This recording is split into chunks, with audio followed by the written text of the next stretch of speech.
প্রিয় শিক্ষার্থী বন্ধুরা, প্রথমে তোমাদের সকলকে স্বাগত জানাই আমার ইউটিউব চ্যানেল এডুকেশন অ্যান্ড দেবশ্রীতে। তোমরা যারা নেতাজি সুভাষ ওপেন ইউনিভার্সিটি থেকে ইউজি কোর্স করছো, তাদের সামনেই ফাইনাল এক্সাম। পিজির পরপরই তোমাদের কিন্তু ফাইনাল এক্সাম, তোমাদের ডেটও ঘোষণা হয়ে গিয়েছে কবে থেকে কবে পর্যন্ত তোমাদের এক্সাম চলবে। অবশ্যই তোমরা প্রস্তুতি নিচ্ছ, সেই প্রস্তুতিতে আমি কিছুটা তোমাদের সাহায্য করছি। তোমরা যারা চ্যানেলটি ফলো করছো, যারা সাবস্ক্রাইব করেছো, তারা দেখতে পাচ্ছ তোমাদের বেশ কিছু পেপারের সাজেশন আমি দিয়ে দিচ্ছি। হ্যাঁ, সবটা দেব না, তবে তোমাদের যতগুলো পেপার আছে তার বেশ কিছু পেপার আমি দিয়ে দেবো, সে first year, second year, third year, বিভিন্ন সাবজেক্টের ক্ষেত্রে। এই ভিডিওতে আমি তোমরা যারা সেকেন্ড ইয়ারের স্টুডেন্ট, হিস্ট্রিতে অনার্স নিয়েছো, তাদের জন্য CCHI পেপার 5-এর সাজেশনটি দিয়ে দিচ্ছি, দেখে নাও। অবশ্যই প্রথম থেকে শেষ পর্যন্ত দেখবে, কারণ প্রশ্নগুলো কিন্তু আরও বিভিন্নভাবে আসতে পারে। কীভাবে আসতে পারে সেটাও আমি আলোচনা করে দেব। প্রথম প্রশ্ন, ধর্মপাল ও দেবপালের কৃতিত্ব আলোচনা করো। আচ্ছা, প্রশ্নটি আর কিভাবে আসতে পারে?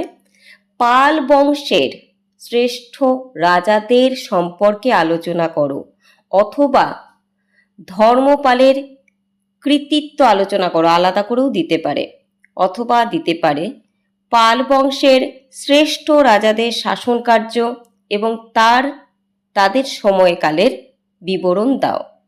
নেক্সট কোশ্চেন, পাল ও সেন যুগের সমাজ সংস্কৃতি সম্পর্কে আলোচনা করো, অথবা কোনো একটি তুলে দিয়ে বলল পাল যুগের বা সেন যুগের সামাজিক চিত্র পরিস্ফুটিত করো।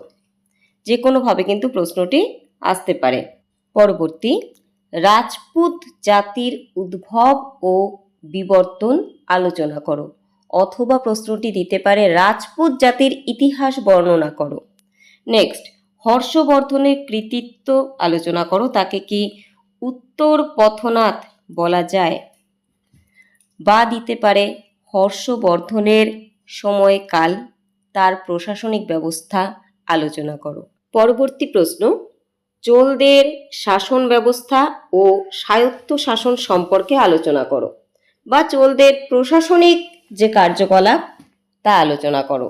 নেক্সট, আদি মধ্যযুগে ইতিহাস রচনার উপাদান হিসেবে প্রত্নতাত্ত্বিক ও সাহিত্যিক উপাদান সম্পর্কে আলোচনা করো, বা দিতে পারে আদি মধ্যযুগের ইতিহাস রচনার ক্ষেত্রে প্রত্নতাত্ত্বিক উপাদান কিভাবে সাহায্য করে, একইভাবে সাহিত্যিক উপাদান কিভাবে সাহায্য করে, বিষয়টা একই। অর্থাৎ প্রত্নতাত্ত্বিক ও সাহিত্যিক উপাদান সম্পর্কে তোমাদের আলোচনা করতে হবে। নেক্সট কোয়েশ্চেন, শশাঙ্কের কৃতিত্ব আলোচনা করো। খুব গুরুত্বপূর্ণ একটি প্রশ্ন। পরবর্তী প্রশ্ন কি আছে দেখি, পাল যুগে বৌদ্ধ ধর্মের বিকাশ সম্পর্কে আলোচনা করো, অথবা প্রশ্ন দিতে পারে পাল যুগের ধর্মীয় অবস্থা সম্পর্কে আলোচনা করো, অথবা দিতে পারে পাল যুগের রাজারা কোন ধর্মাবলম্বী ছিলেন এবং তৎকালীন সময়ে ওই ধর্মের বিকাশ সম্পর্কে আলোচনা করো। নেক্সট, গুর্জর প্রতিহাররা কিভাবে উত্তর ভারতে রাজ্য বিস্তার করেছিল, অথবা উত্তর ভারতে আদি মধ্যযুগে কোন রাজবংশগুলি রাজত্ব করত, তাদের বিস্তার কিভাবে ঘটেছিল, বা তাদের প্রশাসনিক কার্যকলাপ আলোচনা করো।